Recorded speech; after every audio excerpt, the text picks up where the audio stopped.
Welcome to The Explainer. Today we're diving into one of the absolute most insane zero-to-hero character arcs I have ever come across. I mean, we're talking about the complete chronological journey of Vlad. This is a kid born into absolute misery. He started with literally nothing, yet somehow clawed his way up to conquer, well, everything. We're going to map out his crazy power scaling, his emotional evolution, and the epic battles that basically forged his legend. So let's get right into it. So what actually happens when a destitute slum orphan gets struck by black lightning? Well, for Vlad, this totally freak accident did the unthinkable. It tethered a mysterious, kind of demonic-sounding spirit voice directly to his soul. And this wasn't just a voice in his head. Every single time he picked up a sword, this ancient entity would critique his form, guide his strikes, and push him toward a destiny way bigger than the squalor he was born into. Chapter 1. The Boy Struck by Lightning. To really appreciate how far Vlad goes, you gotta understand exactly where he started. We're talking the absolute lowest rung of society in the gritty slums of Schwa. It's a place defined by this massive, unfair divide. On one side, you've got desperate survival tactics. Just to give you an idea, Vlad's closest friend, Jamina, literally cuts off her own hair just to buy him a rusty sword from a local blacksmith. That's the level of desperation we're dealing with. Then, on the totally opposite side, you have these pampered nobles who control the whole world. In this contrast, it turns fatal when Vlad's mentor, a retired knight named George, is brutally murdered by a corrupt noble assassin named Godin. George was literally the first person to ever show Vlad any real kindness. So his death, it lights this raging fire in Vlad's chest. He vows to change his life right then and there, no matter the cost. Chapter 2. Rising Through the Ranks. Now, being hunted in the slums, Vlad adopts the fake name Lyman. He pretends to be a devout worshiper and joins a mercenary crew just to survive. And you guys, his power scaling is unbelievably rapid. Look at this timeline. In just months, he goes from a helpless slum orphan to a low-rank mercenary ruthlessly grinding hobgoblins. His training is relentless, honestly almost suicidal, but it catches the eye of an elite noble, Joseph Vazid, and his brutal knight, Czar.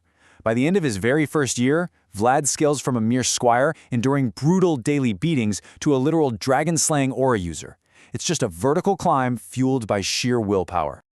So, you might be wondering, how does he actually survive this crazy ascent? Well, it all comes down to aura, which is the physical manifestation of a knight's soul, and this concept called the world. When Vlad is ambushed by terrifying ice zombies and a death knight, he is completely outmatched. But that spirit voice inside him, it guides him to close his right eye and awaken his specific world. For Vlad, this manifests as a crackling, ferocious storm of white lightning. He channels this electric power to slice a monster clean in half, completely shocking the elite knights around him. Chapter 3. The Cult and the Dullahan. Even as he gets stronger, Vlad carries this deeply emotional vow to protect innocent children who are exploited by people in power. And that vow gets seriously tested when he uncovers a terrifying, undead priest running a literal cult. This monster isn't just killing people. He's actively draining the life force of innocent kids using curses that he disguises as holy blessings.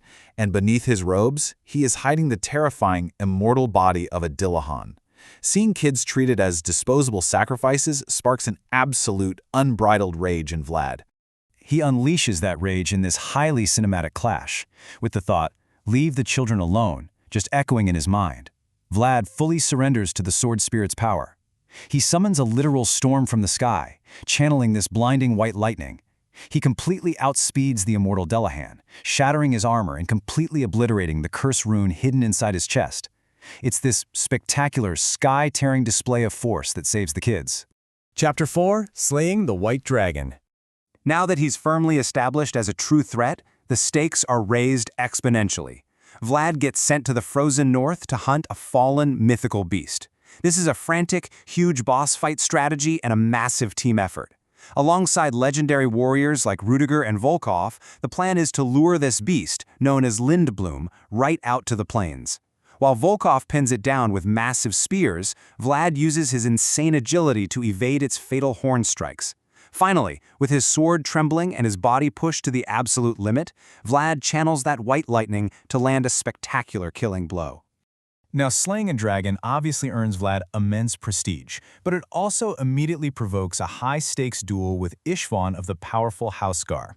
This fight is a total clash of ideologies. You've got Vlad's gritty, slum-bred survival tactics going up against Ishvan's rigid, pampered, noble swordsmanship. Ishvan is basically expecting a clean fencing match, right?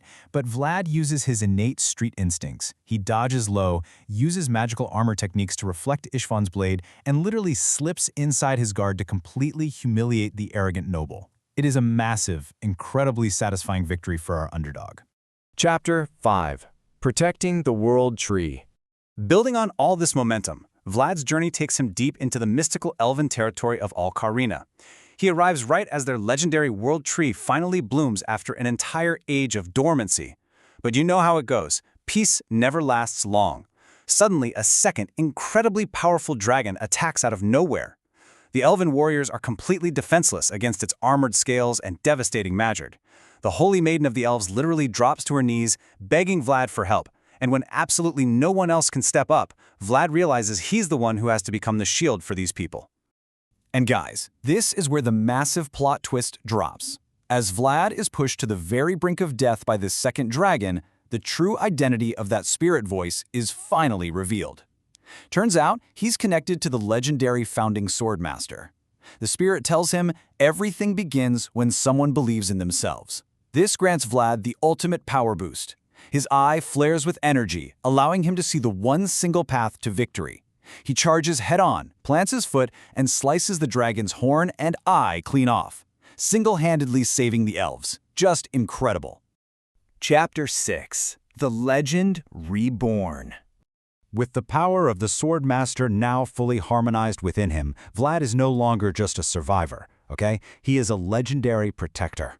When he faces off against a corrupt noble named Colin of House Phyllis, a guy who literally slaughters innocent villagers for taxes, Vlad doesn't just win, he completely outclasses him. Colin's raw power is totally useless against Vlad's bizarre, unpredictable mix of slum brawling, knightly training, and ancient magical armor. Vlad just systematically dismantles him. He rips open his defenses, proving that this hybrid fighting style he's developed makes him practically untouchable.